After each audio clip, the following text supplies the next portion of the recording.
ucapan Bismillahirrahmanirrahim, acara seminar metode penelitian di teknik penulisan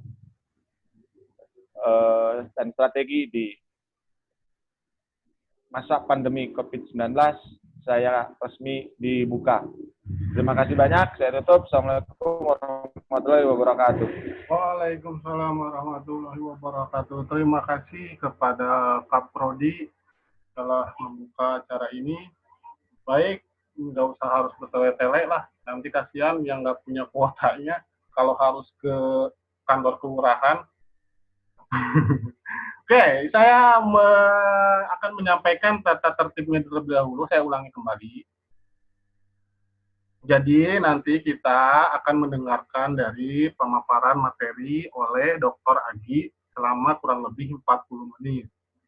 Ya, setelah itu kita akan rehat dulu sejenak, akan di-refresh dulu Zoom-nya biar koneksinya lebih kencang. Barangkali mau pergi ke WC, takut ketinggalan materi, boleh nanti 40 menit itu kita setelah 40 menit kita rehat sejenak kurang lebih 5-10 menit baru kita join kembali. Ya nanti diberitahukan di grup peserta untuk joinnya. Misalkan, oke, sudah siap join, silakan join. Untuk nanti berikutnya sesi pertanyaan. Ya, sesi pertanyaan para peserta harus menuliskan di grup chatnya. Pertanyaannya siapa dulu, nanti host yang akan memilih sesuai dengan urutan pertanyaannya. Baik, saya akan memperkenalkan dulu sebelumnya profil singkat pemateri. Pemateri ini yang bernama, sudah tahu lah, tidak asing lagi lah di dunia, di kancah penelitian atau di kancah pedagogik olahraga. Yang mungkin terbilang beliau ini masih muda tapi semangatnya tinggalin. Kayak RW Lakareme.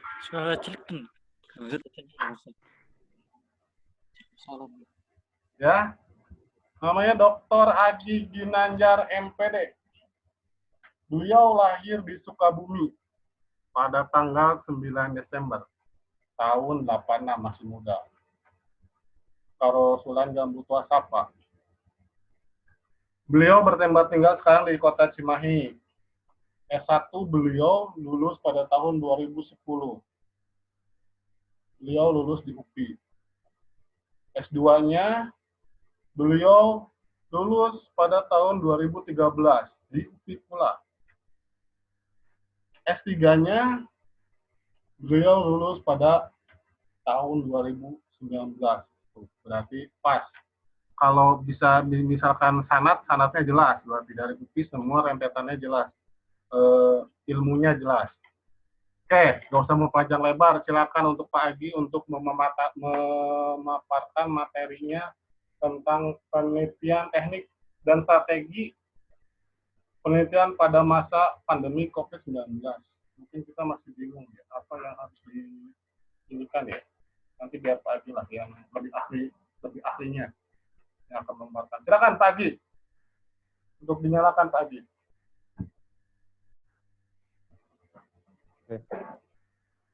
Warahmatullahi wabarakatuh semuanya. Sehat semua ya. Mudah-mudahan tetap semangat di masa pandemi ini. Walaupun kita kata kasarnya nggak bisa kemana-mana, tetap. Apalagi yang terakhir mahasiswa harus tetap menjalankan tugasnya sebagai mahasiswa untuk menyelesaikan tugas akhir ya. Tapi kendalanya karena mungkin ini sebagai pembuka, kalian banyak gerak ke psikomotor arah penelitiannya. Jadi kalian mungkin kesulitan untuk melakukan ke lapangannya ya. Di sini saya kasih trik dan tipsnya gimana sih agar kalian tidak usah ke lapangan, tapi secara teori kalian masih dapat melakukan penelitian ya. Oke, langsung aja mungkin saya buka ininya.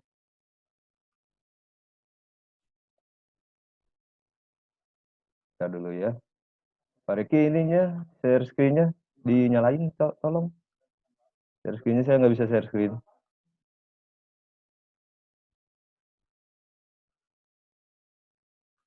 Pak Riki. Oke, dah.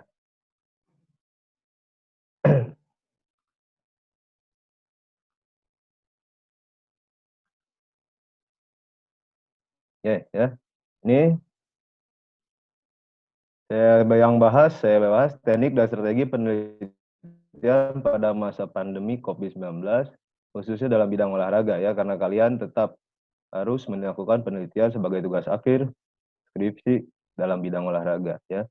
Yang pertama ini, masalah yang dihadapi kalian sekarang kebanyakan ya pada masa ini.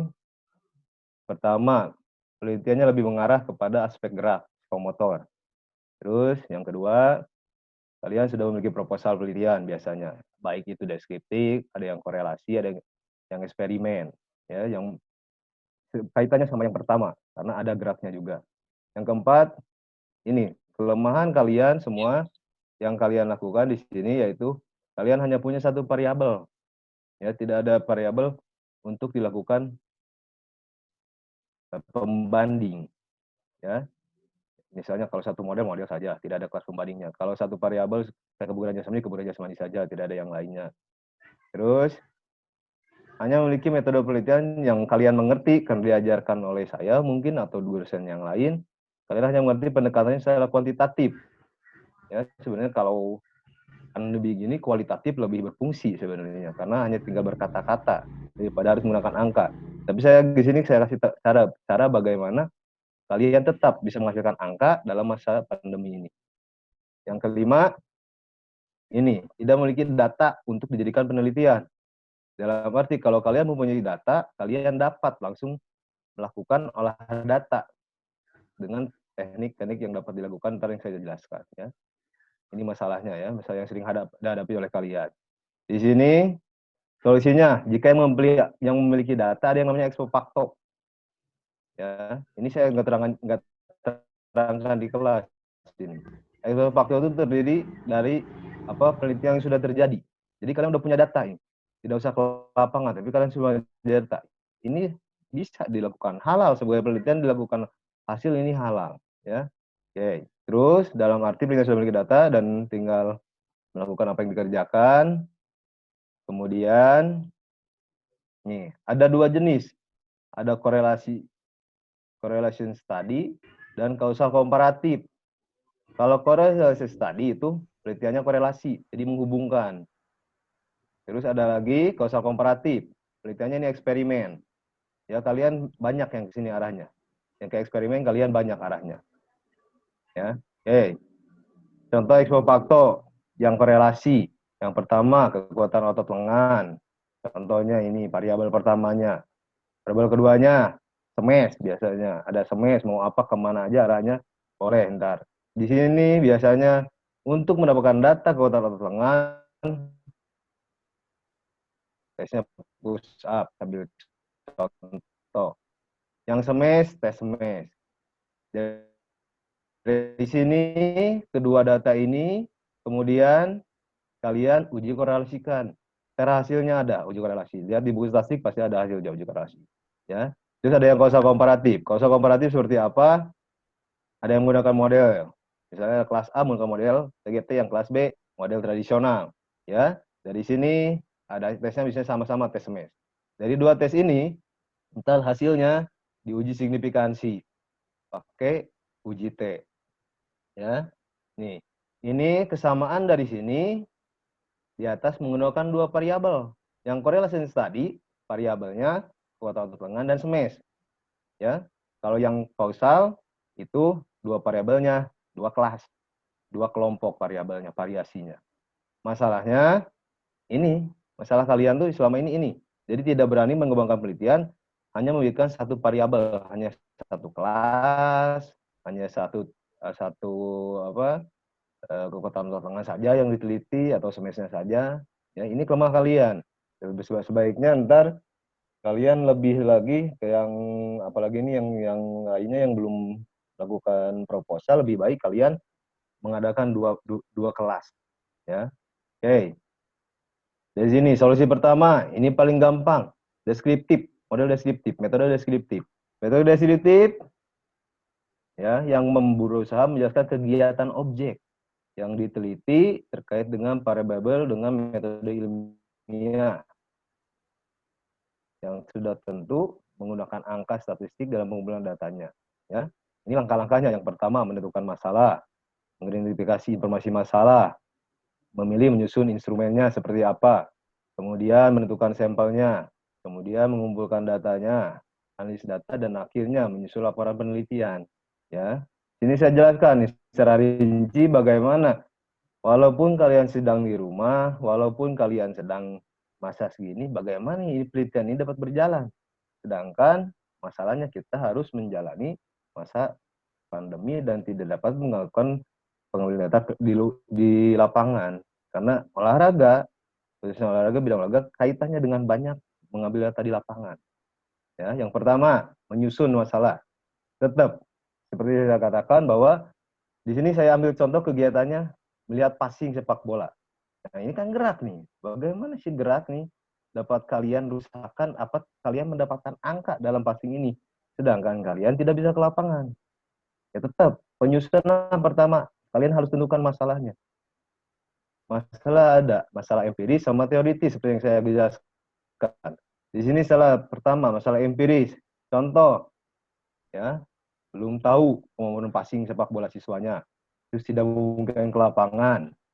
Sulit menentukan responder atau sampel. Nah, ini sampel responder ini yang digunakan seperti apa pengambilannya? Kalian pasti kesulitan karena sekolah pada tutup dan anak-anak juga mungkin tidak dapat melakukan gerakan. Ya, terus setelah empiris, masalah empiris ntar ada masalah teoritis tetap ya. Teoritis apa? Kenapa passing penting? Kalian harus tahu kenapa passing harus diteliti. Setelah ada empiris, pengamatan kalian tetap harus ada teoritisnya. Teoritisnya seperti apa? Nah ini teoritisnya. Bahwa passing harus dikuasai oleh semua pemain. Sebagai penghubung. Sebagai wall atau back pass untuk penyerangan dan bertahan. Ini menurut teoritis, menurut teori. Ini saya ambil dari Mubarok 2016 tahun 25. Halaman 25. Ya. Kemudian angka pertama selesai, kalian menyusun latar belakang mungkin. Kemudian identifikasi informasi yang diperlukan untuk memecahkan masalahnya seperti apa. Yang pertama identifikasi passing sepak bola karena masalah COVID ini seperti apa yang kalian inginkan. Ya, dari 3 masalah yang tadi saya utarakan, ini solusi yang pertama kalian harus cari. Ya, menghubungi siswa yang siap. Dari mana dapat nomor siswanya? Hubungi gurunya, kepala sekolahnya hubungi, ya. Terus tentukan teknik pengumpulan datanya seperti apa, instrumen yang sesuainya, yang tepatnya seperti apa pada masa sekarang ini, ya. Ya ini, setelah yang 2 ini udah kalian identifikasi, udah dapat siswanya, berapa yang bisa hadir, ada batas minimalnya saya terangkan selanjutnya ya. Oke, udah nomor 2 ini, lalu memilih atau menyusun instrumen. Yang pertama, tidak mungkin melakukan tes secara langsung ke lapangan. Ya. Terus, teknik pengumpulan datanya, seperti yang saya katakan di buku metode, angket, ya. Angket harus diuji ini. Yang menyulitkan angket itu harus uji validitas dan reliabilitas dulu. Ya. Ini paling susahnya ini. Harus ditentukan dulu bagaimana uji validitas dan karakteristik respondennya. Yang kedua ada observasi. Di sini bisa kalian menggunakan lembar observasi. Yang ketiga wawancara. Ya, yang kesulitannya wawancara tidak dapat dijadikan datanya sebagai kuantitatif. Yang keempat tes lebih ke arah kognitif kecuali lebih ke arah kapasitas motor, tapi kecuali bisa menggunakan kognitif atau afektif ini. Yang kelima analisis dokumen. Ya, jadi dari 5 angka ini kalian bisa gunakan 2. Yang pertama observasi, yang kedua analisis dokumen. Nah ini kuncinya yang paling kunci kalian harus punya analisis dokumen menggunakan video, foto dan lain-lain. Ya, kalau misalnya analisis dokumen, baik observasi, tes ataupun angket bisa sebenarnya digunakan. Tadi korelasi saya terangkan lagi kenapa bisa. Ya, ini keempat. Kemudian sesuai dengan tujuan penelitian, analisis dokumen. Ya, ini. Jadi setiap siswa yang terlibat, lakukan gerakan passing di rumah di video. Hasil video kirim ke kalian. Yang kemudian kalian masukkan kirim kepada kalian ya. Yang akhirnya kalian gunakan lembar observasi. Seperti yang bikin KKM, teknik langkah-langkah dasar sepak bola passing itu bisa digunakan.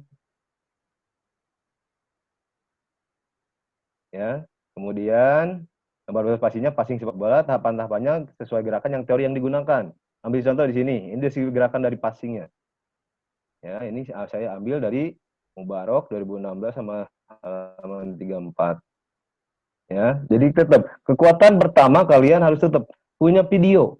Videonya nggak boleh setengah-setengah, tapi tiap misalnya anak melakukan passing harus harus full. Jadi kalian bisa menganalisis video tersebut dan dimasukkan ke dalam lembar observasi ini. Itu intinya, sehingga kalian akan mendapatkan data. Ya, tadi tetap. Ya.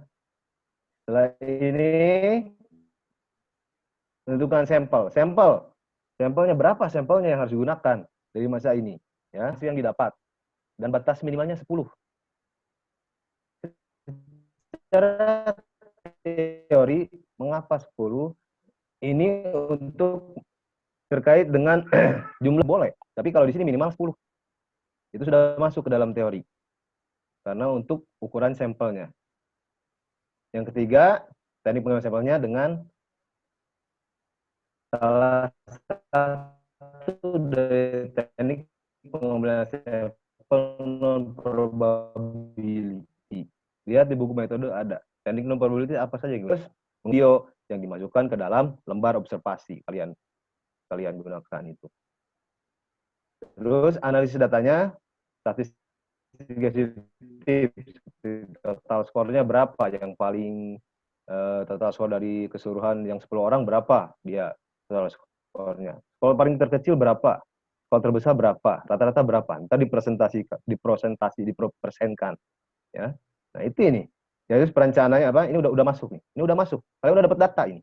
Hasil penelitian udah ada. Kalau kalian udah dapat ini dari 10 orang, itu udah beres penelitian. Ya. Terus perencanaan menggunakan KKM untuk presentasinya ntar ini. KKM-nya menentukan bagaimana, apakah berapa persen sih tingkat penelitian kita dilakukan.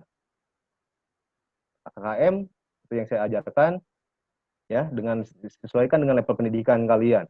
Kalau di SSD berapa KKM-nya, SMP berapa, SMA berapa. Di sini saya ambil contoh 70% KKM-nya ya.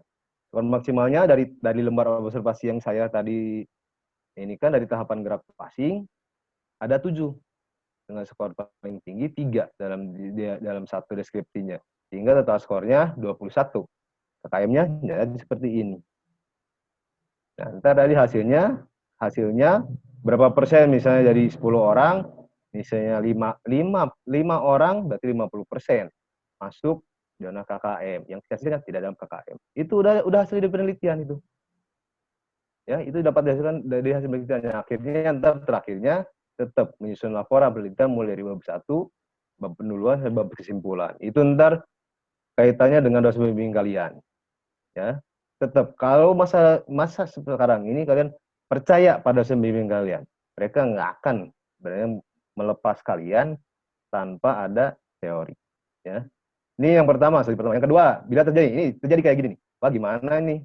Ini kejadiannya belum punya data nih. Yang tadi saya jelaskan. Pak, bila terjadi seperti ini bagaimana, Pak? Jika misalnya memiliki observasi awal, hanya memiliki satu variabel, datanya dari satu kelompok, tidak memungkinkan kembali ke lapangan, terus karena ex post facto ada 2 data atau lebih dari tiap kelompoknya, dari yang kalian hadapi cuma 1. Ya, tetap dari sini data observasi kalian dapat dijadikan penelitian. Ya, langsung saja deskripsikan.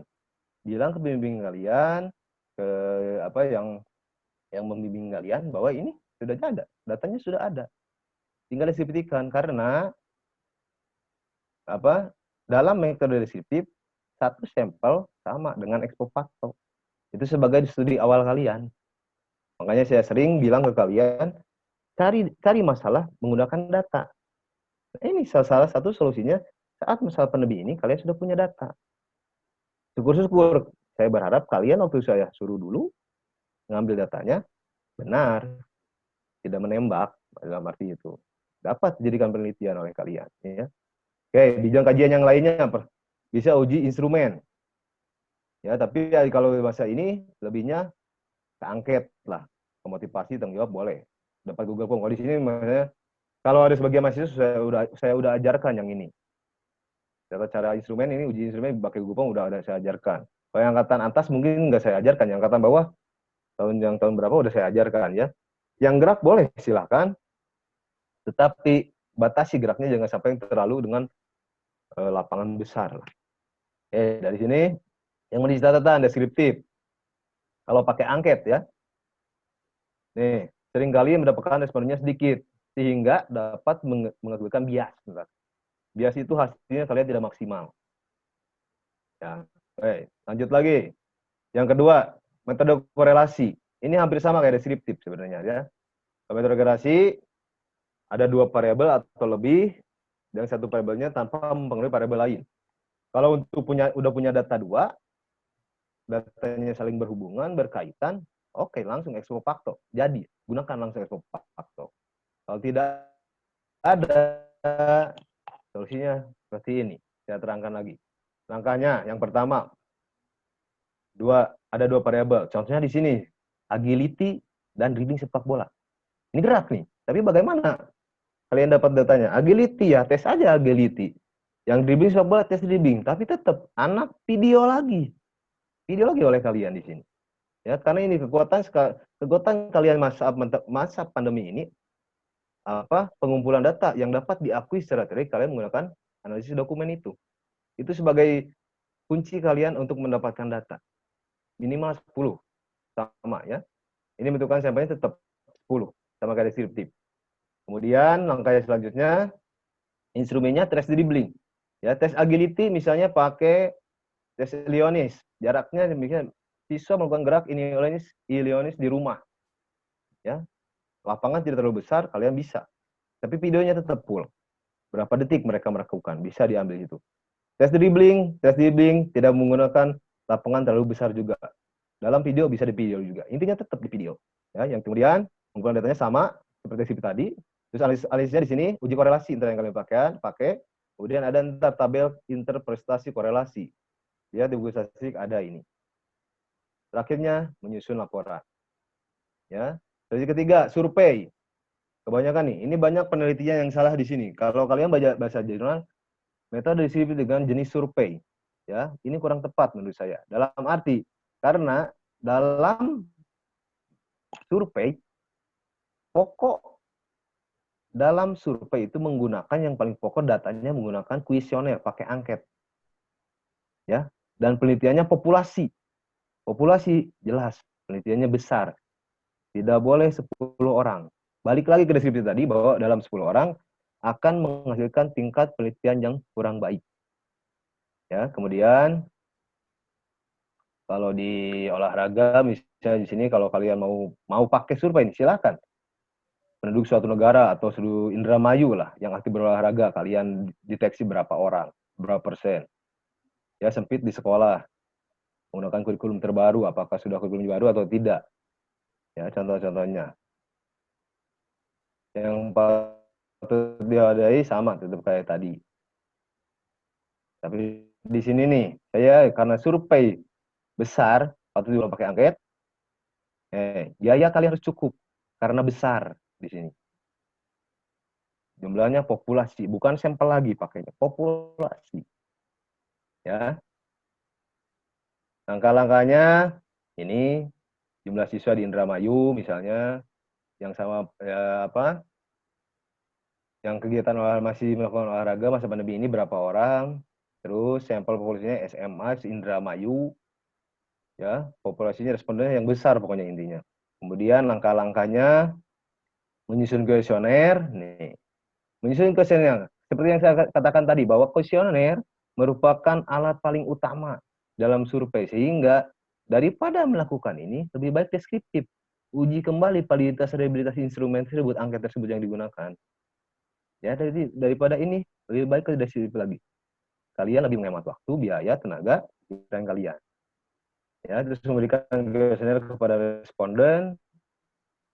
Ini sumber dananya harus gede juga, karena harus mungkin 100. Ini batasnya 100 orang. Kalau saya, menurut saya jadi 100 orang. Kalau di teori ada yang bilang 500, 200, 300 boleh. Yang penting saya batasi 100 kalau untuk survei. Kemudian, selanjutnya, hasil survei sama, deskriptif dengan tujuan penelitiannya, laporan melaporkan hasil sama dengan tadi yang digunakan. Yang keempat, menggunakan metode eksperimen. Ini kalian, biasanya di sini kalian. Proposal kalian biasanya di sini. Ada banyak di sini. Eksperimen. Ya. Nih. Solusi untuk yang sudah melakukan eksperimen, lakukan pilot study. Apa itu pilot study? Pilot study yaitu versi kecil sebuah penelitian sebagai persiapan mendukung penelitian eksperimen yang akan kalian lakukan. Ya, apa saja, Pak, yang dapat dilakukan di pilot study ini? Yang pertama nih ya, instrumennya tetap, balik lagi. Instrumen kalian bagusin lagi. Ya, uji lagi. Ya, yang kedua, datanya tentuin masalahnya. Jika kalian punya eksperimen, belum punya data dalam masalah, misalnya tidak mengambil data seperti yang diajarkan saya PTK, di sini kalian bisa ambil. Dengan caranya deskriptif seperti tadi. Yang akhirnya kesimpulannya, ini. Kalian akan mendukung ini. Ya.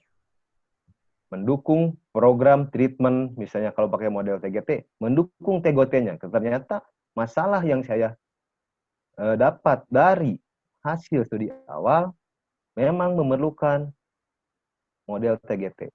Di sini hasil pembahasannya, ntar kalian lebih, pembahasannya bukan ke data, tetapi lebih ke arah treatment ini harus dilakukan untuk mengatasi masalah.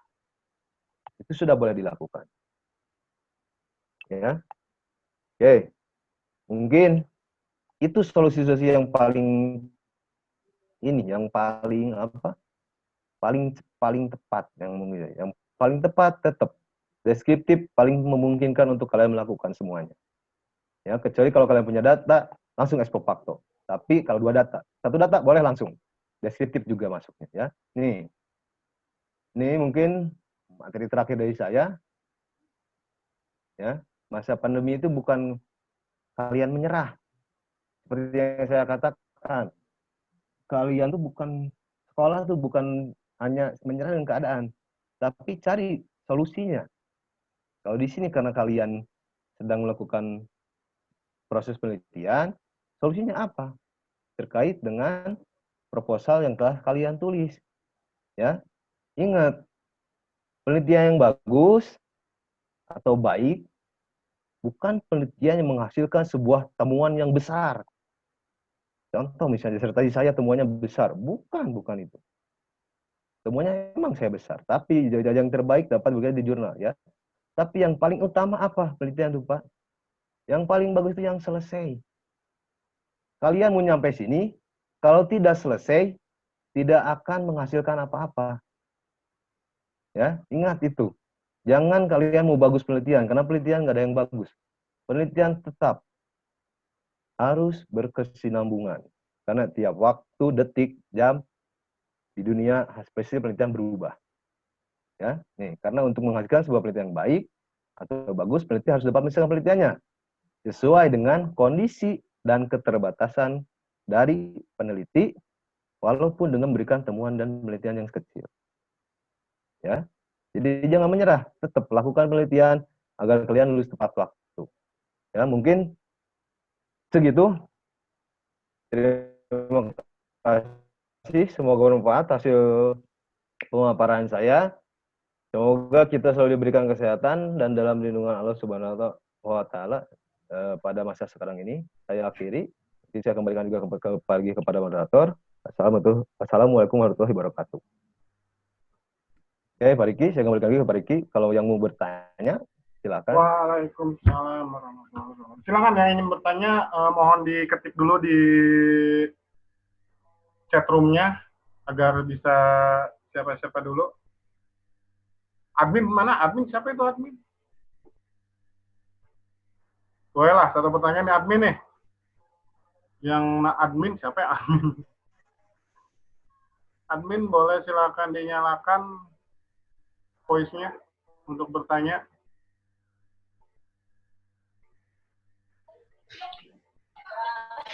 Ini Pak mau bertanya. Saya kan untuk penelitian itu yaitu judul proposalnya adalah profil kemampuan Bentar, ini mahasiswa. admin dengan siapa admin itu namanya? Nah, yang mau saya Taryudi, Pak Taryudi. Oh, Taryudi siap. Taryudi silakan. Jadi yang mau saya tanyakan Pak, jadi saya kan sudah mengambil sampel. Sampel itu ada sekitar 78 mahasiswa dari PJKR angkatan atau tahun akademik 2019-2020. Nah, penelitian itu sudah saya dapat datanya. Nah, cuma yang mau saya tanyakan pada saat penyusunan di data statistik itu kan saya cuma ada satu data tuh Pak, Ya. kemampuan mahasiswanya aja ya. Ya. Nah, yang perlu saya masukkan itu bagaimana gitu? Ya. Kalau variabel. Ya, kalau untuk karena sudah ada data, ya ingat deskriptif menjelaskan kegiatan objek. Jadi karena kamu udah menjelaskan kegiatan objek, sudah mengambil data, karena datanya belum di analisis, ya udah langsung masuk metodenya deskriptif. Tidak usah ex post facto, langsung aja jadi. Ya. Oh iya. Tetap bilang lagi ke siapa pembimbingnya bahwa Pak, saya data udah ada, ini datanya, hasilnya udah ada, solusinya bagaimana? Ya solusinya ya itu. Solusi dari saya deskriptif. Langsung deskriptif saja. Ya. Ya. Ya. Mungkin ada lagi? Ya, makasih Pak. Jadi langsung diterjemahkan ya pagi ya? Langsung diterjemahkan ya tadi. Terjemahkan saja hasil datanya. Oke. Tuh, ada lagi yang mau bertanya silakan. Langsung diketik dulu di chat room-nya. Silakan. Dan malu-malu lah. Bertanya aja. Kalau nggak ngerti, bertanya apa, tidak ngerti semuanya. Semuanya aja nggak apa-apa, tanyakan. Mumpung ada pagi nih ahlinya. Di sini kita biar bisa sama-sama mengetahuinya pagi ya. Iya, Sok. Siapa? Ini siapa lagi tuh ini? Yang saya kemarin dengar ke lapangan tuh ini. Siapa si Asus? Siapa Asus? Asnu? Siapa ini teh? Asus. Gemu Yubai. Kamu udah ke lapangan kan kata Pak Yudi? Udah Pak. Nah, Sok. Apa kendalanya? Ya, silakan. Katanya udah ada belum? Sok, Masih nanya. aman Pak. Lancar. Aman Pak. Untuk sementara Pak. Ke lapangan kamu udah? Udah Pak. Nah, ya udah. Kalau udah ada ke lapangan bisa dilakuin masa sekarang. Tidak mengganggu siapa-siapa, lakuin nggak apa-apa. Ya. Yang penting Sok, cepet. Jangan lama-lama kuliah tuh. Soalnya saya juga bosen lihat kalian yang udah angkatan tua mah. Benar Pak, udah bosan. Menjadi beban. Ya, jadi beban dosen. Tahu tanyain ke yang lain. Ya benar, bosan banget. Ada lagi nih pagi yang mau bertanya nih. Untuk Asus dan admin tolong matikan dulu voice-nya, silakan. Untuk Rosmanto boleh dinyalakan. Baik, terima kasih untuk Saudara Rosmanto sedikit dibesarkan suaranya atau dekatkan ke mikrofonnya.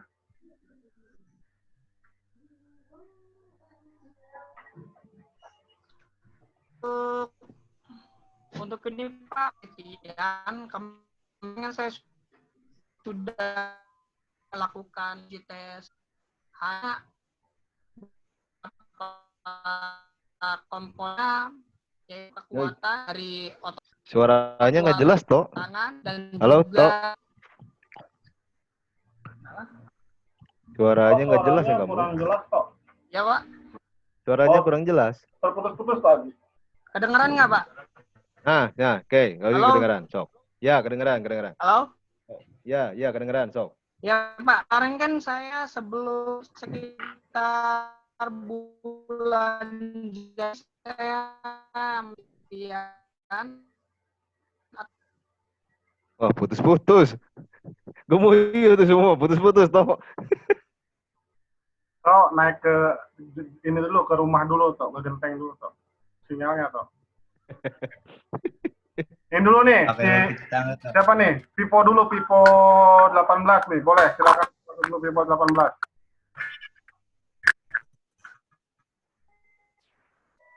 Vivo 18 siapa itu? Sebutkan namanya ya.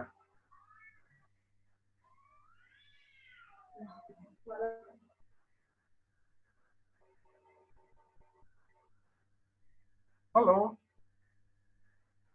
Halo. Vivo. Mana pagi nggak ada tadi teh Vivo teh. Ada. Si Halim Ada. mungkin tuh. Oke, Halim, silakan Lim. Langsung nyalain Lim. Oke Pak, Assalamualaikum warahmatullahi wabarakatuh Pak. Waalaikumsalam. Eh, ini Pak saya mau menanyakan untuk tentang masalah penulisan Pak. Nah penulisan di sini kan waktu pada saat kita membuat sebuah proposal atau skripsi itu kan kita otomatis pada saat prasidang Pak, awal prasidang kan kita udah coba untuk memberikan sebuah proposal yang udah kita buat ke dosen pembimbing masing-masing, ya Pak ya. Nah, adapun untuk perbaikannya kan mungkin udah kita lakukan perbaikan Pak. Yang saya bingungkan di sini Pak, yang mungkin ada setelah kita perbaiki masih ada juga hal-hal yang harus diperbaiki lagi. Bingungnya di situ dengan ketentuan bahasa yang mungkin harus sesuai dengan kita terbentuknya gini faktor kita sendiri, kita kan di sini awam dan baru sekali. Apakah tidak ada toleransi untuk penulisan tersebut tidak harus sempurna gitu loh Cak? Itu aja mungkin Pak. Kalau jawab aja langsung ya. Kalau untuk EED benar harus sesuai dengan EED, tapi tetap kalau untuk akhir beres atau tidak itu tergantung dari pembimbing kalian atau penguji kalian. Kalau kata pengujinya beres, ya beres. Kalau kata penguji kamu nggak beres, ya nggak beres. Itu sebutnya gaya selingkung. Gaya selingkung tuh nih, gaya selingkung penulisan di UPI dengan STKIP NU Indramayu beda. Dalam arti kalau kayak misalnya kata gaya selingkung di STKIP harus segini grade-nya, ya ikutin. Kalau di UPI mungkin lebih tinggi, ikutin juga. Ya, kalau itu tetap tekniknya bukan karena bukan teknik penelitian, lebih teknik kepada proses pembimbingan, mungkin itu solusinya kali kamu selesai dengan pembimbing kalian, dengan penguji kalian. Kalau kata penguji beres, beres. Kalau enggak, ya enggak. Ya, kalau aturan akademik seperti itu. Mungkin segitu. Ada ini, Lim? Ada bantahan atau apa? Saya kira tadi ngedengarnya selingkuh ya, pagi ya. Saya ngedengarnya selingkuh. Suka rada-rada sama kalau antara selingkuh dan Riki, selingkuh. halo. Suka rada-rada sama. Iya, selingkuh dengan selingkuh ya. Rada gimana gitu? Ya gimana Lim? Sudah dijawab loh tentang penulisan itu berdasarkan dengan EYD. Tapi kalau untuk selesai penelitian, iya Pak. Gimana dosen pembimbingnya Pak ya, gitu ya? Gitu, jangan iya, pinggir baik, Lim. balik lagi ke pembimbing kalian. Dia nggak bisa nentuin kalau itu. Soalnya bingung Pak. Soalnya bingungnya gini Pak. Ya bukan ini Pak ya, karena saya sih pribadi kan baru Pak, dalam arti kata untuk membuat sebuah penulisan karya ilmiah itu kan baru. Bimbingan juga mungkin dibimbing dan diarahkan oleh dosen pembimbing masing-masing. Bimbingan skripsi. Ya mau nih masing-masing kayak rapat nih BPJS mau. Apa? Iya. Apa gini sih ngomongnya Lia? Oh ya Robi. Ya loh. Ada yang ngomong Pak itu Pak. Ada iklan Pak. Wah udah nggak jadi Pak. Lim ya terjawab ya. Manto lagi, Rosmanto lagi menanya. Masuk lagi Tok. Satu pertanyaan lagi dari Rosmanto nih. Untuk termin pertama nih. Kemarin kan saya waktu Januari kan mengambil si beberapa komponen, salah satunya kekuatan otot tangan, kaki, dan juga otot perut. Nah, terus ada juga face to match melalui teknik metode Balke sama lari untuk kecepatannya lari sprint. Cuman ada 3 komponen saja gitu, Pak. Dan juga ada fleksibilitasnya belum diukur, hanya memakai speed saja gitu, Pak. Ada 4 komponen yang saya sudah dapatkan data, tapi datanya itu masih di pelatih dan mungkin saya juga belum rekap lagi, belum saya rekap ulang. Nah, apakah untuk mengukur kondisi fisik atlet tersebut ada kekhususan nggak Pak untuk masalah komponen dari atlet tersebut Pak? Misalkan lebih dari 4 atau kurang dari berapa gitu Pak? Oh. Jadi kalau untuk atlet, jadi gini, ya Sumanto kan atlet, ya. Iya. Kalau secara misal atlet nih, atlet BTD, misalnya kalau persiapannya apa? Jadi seperti ini, biasanya atlet. Atlet, batasan atlet biasanya kayak SSB itu masuk atlet. BTD yang ikut BTD itu masuk atlet. Ya, kecuali pas batasan memantau batasi karena ini persiapan PON atau Porda yang pasti memungkinkan atlet cuma 2 atau 3. Ya. Itu boleh langsung. Batasannya sudah tinggi. Itu sebutnya atlet elit, udah masuk atlet elit karena dipersiapkan untuk sebuah kejuaraan. Tetapi kalau misalnya masih sebatas atlet BTD saja tanpa embel-embel belakangnya untuk kegunaan apa, dalam kompetisi apa, tetap minimalnya sampel 10. Tidak bisa langsung 3. Tidak bisa. Karena ada batas-batasan dalam metode yang digunakan. Mungkin segitu. Kalau kalian mantan nih, kalau punya data yang dari pelatih lebih baik ya ambil data dari pelatihnya, minta kalau boleh. Tapi dengan tata cara yang baik, sopan. Karena meminta data suatu atlet elit itu rahasia umum perusahaan. Untuk dijadikan di blow up ke penelitian itu di Indonesia ya. Kalau di luar negeri itu masih mereka welcome. Untuk atletnya jadikan penelitian. Kalau di Indonesia, atlet dijadikan penelitian, datanya di blow up kepada publik, itu masih tabu di Indonesia. Kecuali pelatihnya silahkan untuk di blow up, untuk jadikan hasil penelitian, boleh. Itu ada maksudnya kalau di secara teori itu bukan validasi, perizinan lah, izin kepada yang mempunyai data, itu boleh itu. Ya, nah, ada lagi toh. Jadi untuk Pak, nggak apa-apa kan Pak, 4 atau 3 komponen saja boleh kan Pak ya? Boleh, mau 1 juga boleh. Kalau iya boleh, 1 juga boleh, deskriptif masuknya. Kalau 2, 3 bisa tapi tetap bukan terhadap apa, dalam apanya harus ada itu. Y-nya harus ada. Kalau dalam korelasi Y-nya harus ada. Kayak contohnya kayak tadi saya contohkan. Dalam dribbling pasti ada agility. Ada kelincahannya. Harus ada itunya. Kalau misalnya kayak Manto cuman sit up, push up, back up, itu tetap deskriptif masuknya. Karena tidak ada kesatuan untuk menyatukan itu dalam sebuah Y. Jelas toh? Yap, jelas Pak. Oke. Jelas. Cukup tuh, ada lagi? Cukup. Mungkin Tadi itu siapa? Ya Pak, makasih cukup. Oke. Tadi itu siapa ya? Si Vivo 1820 pagi tadi mau bertanya. Iya. Silakan Vivo 1820 siapa? Vivo 1820.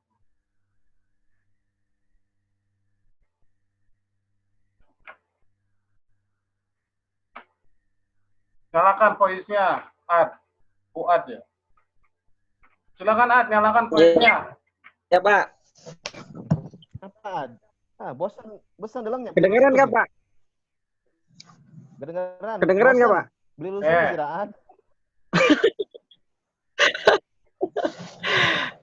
Pertanyaannya 2 Pak. Yang pertama materinya di-share ke grup Pak untuk yang ini. Yang kedua, kalau untuk masalah angket, kalau uji validasinya sudah ada dari dikutip dari orang lain, apakah harus surveinya itu harus 100 orang apa gimana, Pak? Oke.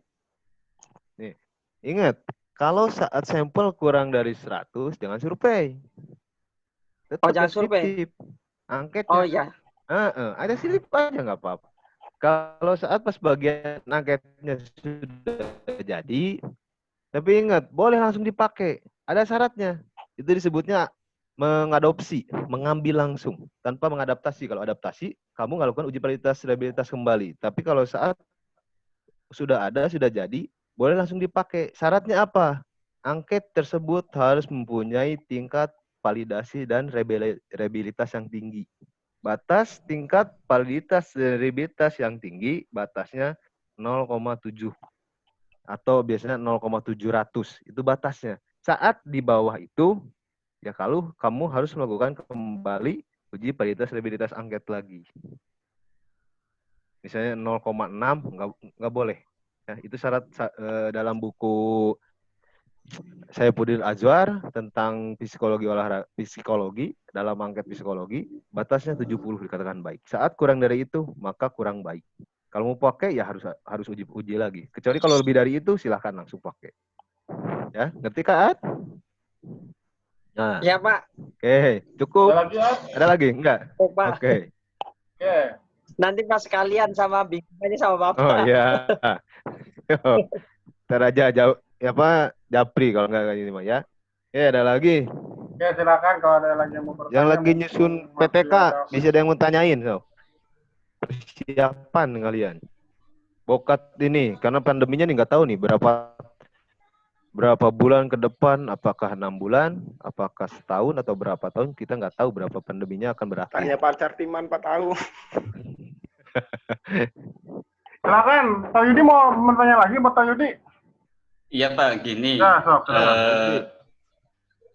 untuk metode penelitian deskriptif kan di situ kan ada variabel X dan Y. Nah, di situ kan saya kalau X itu adalah kemampuan agility dan yang Y-nya itu adalah hasil kemampuan agility. Nah, yang perlu saya tanyakan itu untuk yang X-nya itu datanya itu yang seperti apa?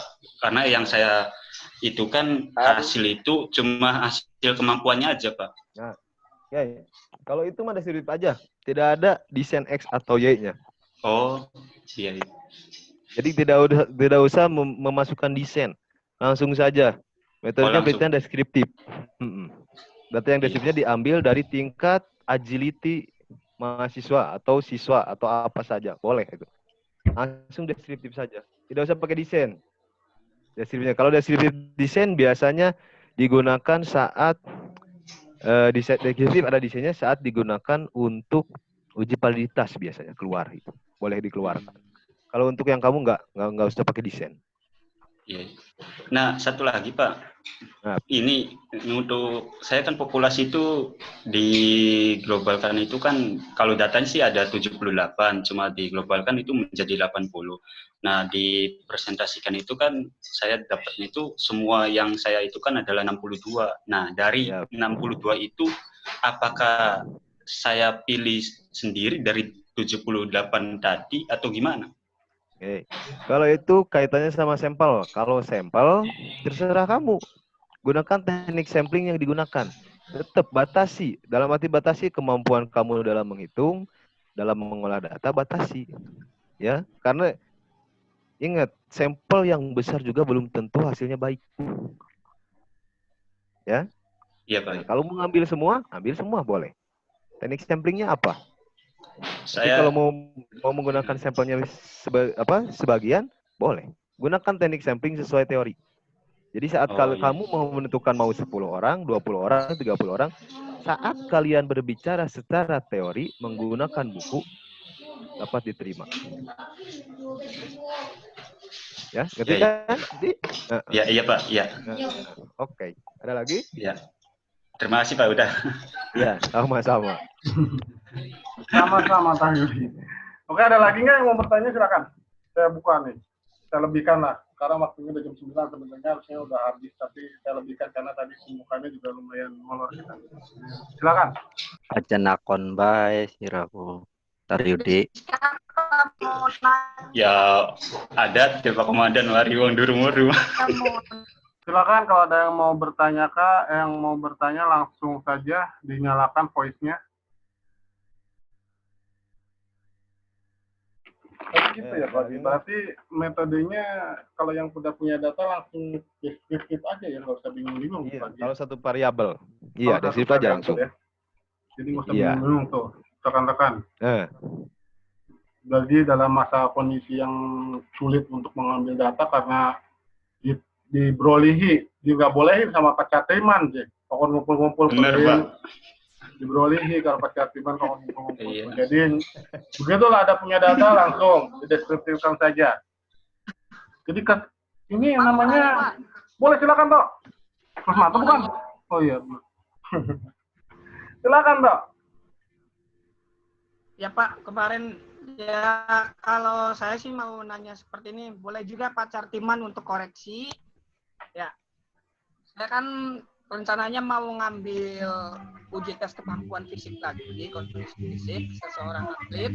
Apakah diperbolehkan misal saya membawa beberapa orang, 2 atau 3 pengaman tersebut di lapangan kelar untuk pengambilan tesnya gitu Pak. Jadi 1 hari 2 orang. Itu diperbolehkan atau tidak? Pak Cartiman. Ini nanyanya ke siapa? Sebenarnya ke materi bukan Tok. Kalau pertanyaan ke personal mah kan kamu udah Nanyanya ke saya. kamu kalau udah kan kalau menanyakan seperti itu. Cartiman, Komandan ikut dan Iya, ikut. nanyanya Japri Band yang kita. Japri aja, Japri yang itu mah. No. Tangkap deh si Don, tangkepen lah. Jagalan Don. Kalau Silakan. Maksudnya kan Pak begini. Kalau misalkan saya melakukan uji tes, Ngopi dikit, kalau dilihat ngopi. dari segi pandangan dosen untuk melakukan uji tes tersebut apakah fleksibel atau tidak. Sedangkan dari segi hukum kan Pak Cartiman yang lebih tahu gitu kalau larang. Ini kalau dari segi saya sebagai peneliti ya, saat tidak mengganggu, terus tidak melanggar hukum, ya boleh kalau peneliti. Tapi saat misalnya suruh bubar sama aparat, kalau contoh sama Pak Artiman yang berwajib, ya udah. Teknik salah satunya tetap gunakan video. Ya, karena video juga itu sebagai teknik pengumpulan data, itu diakui. Karena ada tekniknya. Tetap boleh pakai video juga. Lebih sebenarnya lebih kompleks kalau ada video. Tapi videonya jangan putus-putus, tetap harus full. Kalau misalnya mengambil datanya sejam ya sejam juga videonya.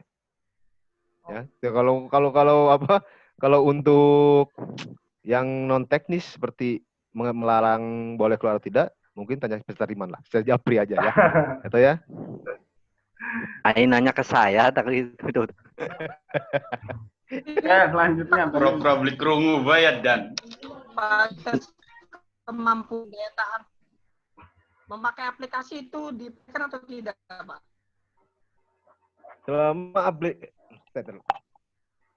Selama aplikasinya memiliki uji validitas stabilitas yang tinggi, yang tadi saya katakan seperti kata Yudi, boleh silakan. Ya, apalagi ada data pendukung dari jurnal ya pas silakan boleh. Jadi harus kuat teori lah intinya. Ya toh ya? Halo, Tok? Siapa Pak? Oh, dapat dipahami Tok. Jadi kata Pak Agi kalau misalkan pakai aplikasinya tingkat validitasnya harus tinggi ya Pak Agi ya? Iya, tetap harus ada. Tetap harus ada validitasnya harus tinggi. Mungkin kalau di luar negeri juga rata-rata mereka juga pada pakai aplikasi ya Pak Agi kalau masa begini mah. Iya, udah mulai pakai, udah semua dipakai kalau di luar. Iya. Toh, bisa toh, tapi tinggal dicari pendukung itunya Pak Agi ya. Pendukung teorinya. Nah, Tinggal pendukung teorinya toh yang dicari toh. Paham toh ya? Yang seperti apa tuh Pak aplikasinya tuh Edmundo tah? Edmundo boleh itu. Boleh. Oh, enak ya toh. Terus gratis, oli ilmu, oli ngopi atau segar teman. So, silakan siapa lagi yang ingin bertanya tuh. Ngopi katanya. Lim, kopi Lim. Silakan siapa lagi yang ingin bertanya mumpung masih ada waktu lah. Assalamualaikum warahmatullahi Beres belum? wabarakatuh. Oke, Sutoyo. Pagi Sutoyo mau masuk sini. Oh, Toyo, apa yo? Silakan yo.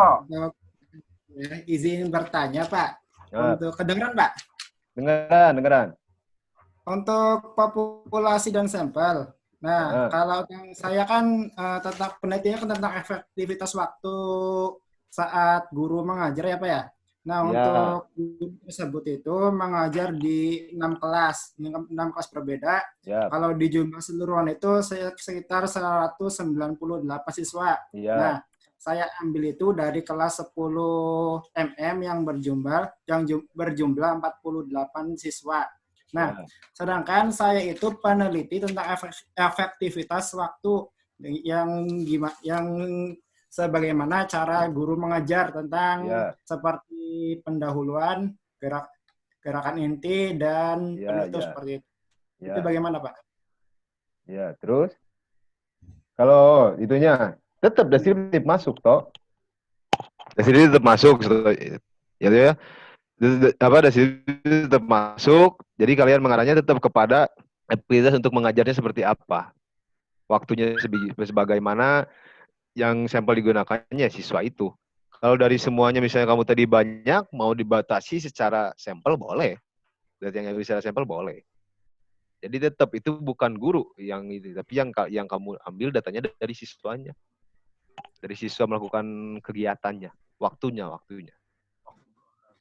Ya. Ya, Pak. Gimana toh?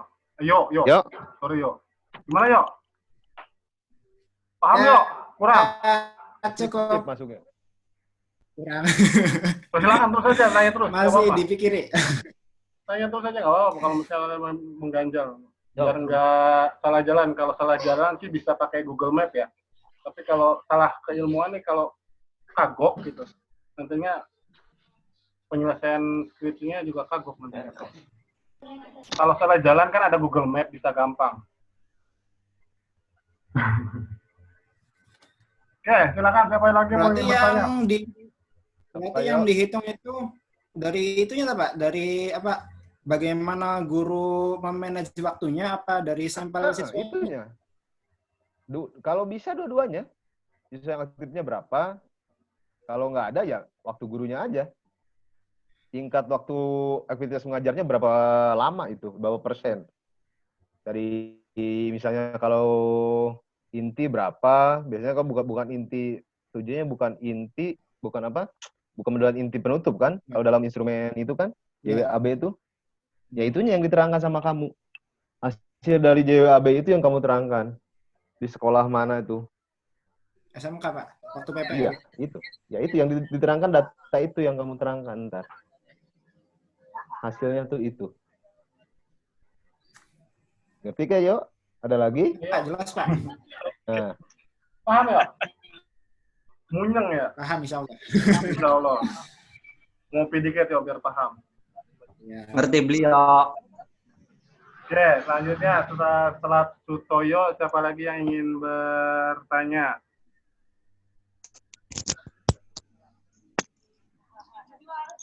Yang lagi nyusun?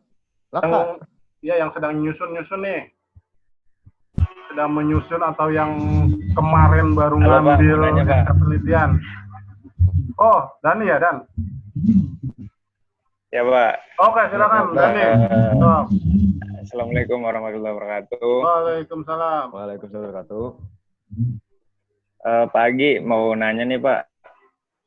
Untuk ya ini kan lagi menyusun nih, Pak, untuk yang PTK. Ya, yang mau Dani tanyakan itu untuk lembar observasinya kan kita pakainya kan dari yang ini dari yang ahli ya Pak untuk tabelnya tuh. Ya. Untuk pemberian angkanya itu kita pakainya yang mana, Pak? Apakah sesuai keinginan kita atau yang sudah ditentukan itu? Ya, oke. Ya, kalau dalam menentukan angka yang kayak 1, 2, 3 itu bebas. Mau 1, 3, 5, mau 2, 3, 6 itu terserah kalian. Itu disebutnya karena itu tidak usah menggunakan uji batas dan itu hanya menerangkan bagaimana kamu mendapatkan masalah itu bebas. Itu disebutnya hak kalau dalam pengajaran hak guru dalam menilai siswanya itu. Itu hak otoriter. Berarti tidak harus ditentukannya, Pak. Tidak. Terserah dari kitanya berarti ya, Pak. Iya. Tidak harus ditentukan. Mau misalnya kriterianya 1, 2, 3, 4, 5, 6 sampai 10 boleh. Ingat pokoknya. Kalau saya ngasih contoh 3, kenapa? Karena itu batas kemampuan mungkin. Kalau misalnya 10 mampu menganalisis dari itu bagaimana deskripsi menerangkannya, silahkan. Itu masih bebas itu. Kalau itu silahkan, terserah kalian. Oke. Siap. Ada lagi?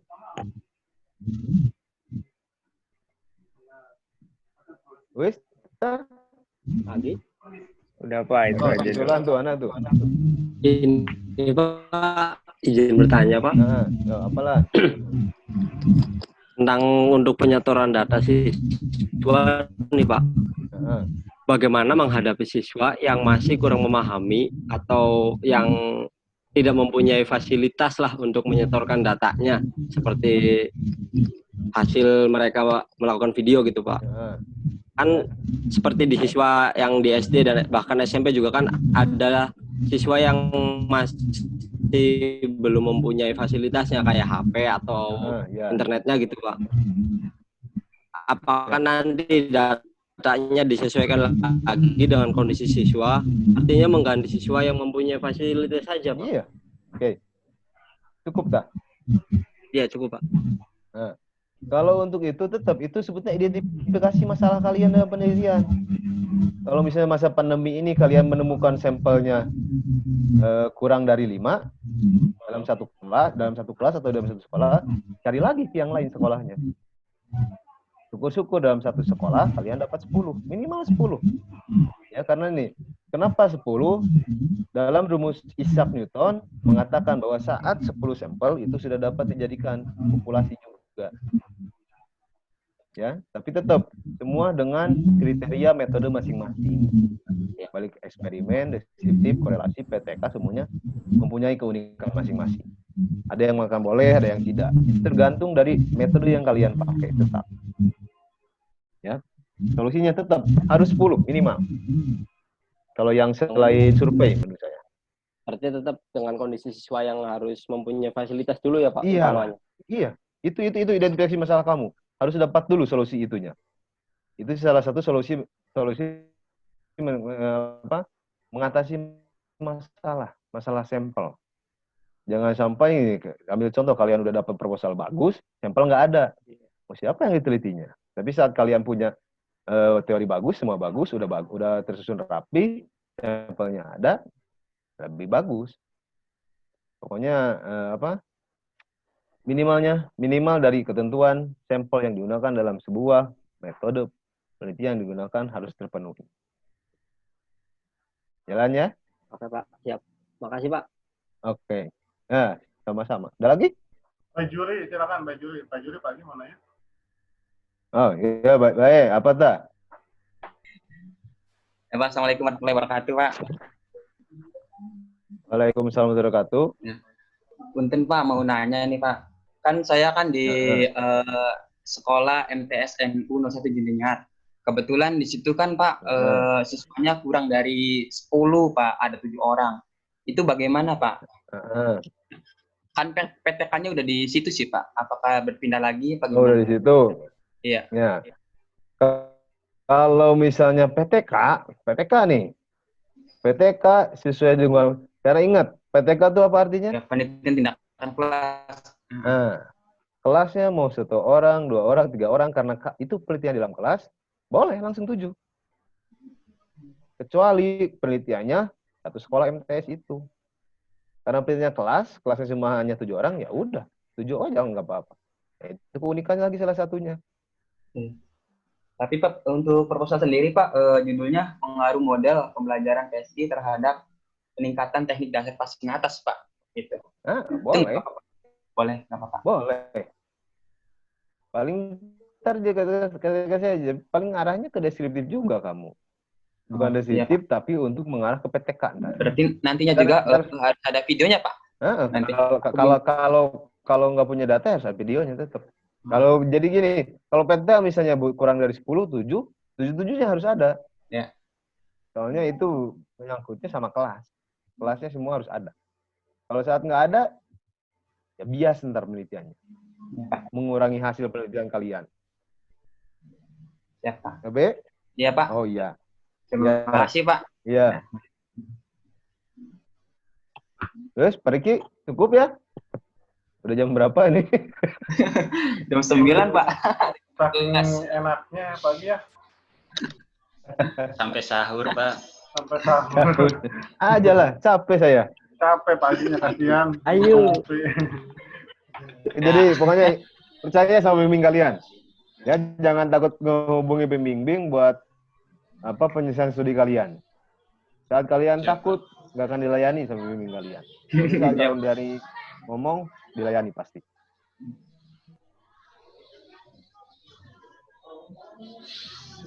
Oke, Pak Riki, saya serahkan lagi ke Pak Riki. Mungkin Pak Riki, ya untuk semuanya terima kasih.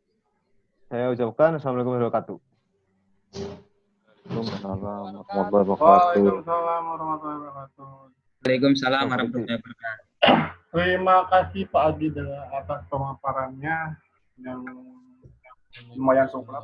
Harusnya kita selesai jam 9, tapi sampai setengah 10 ini. Saya antik nih sama quote-nya Pak Agi. Bukan seberapa bagusnya penelitian, tapi seberapa cepat selesainya dalam kondisi apapun ya Pak Agi ya.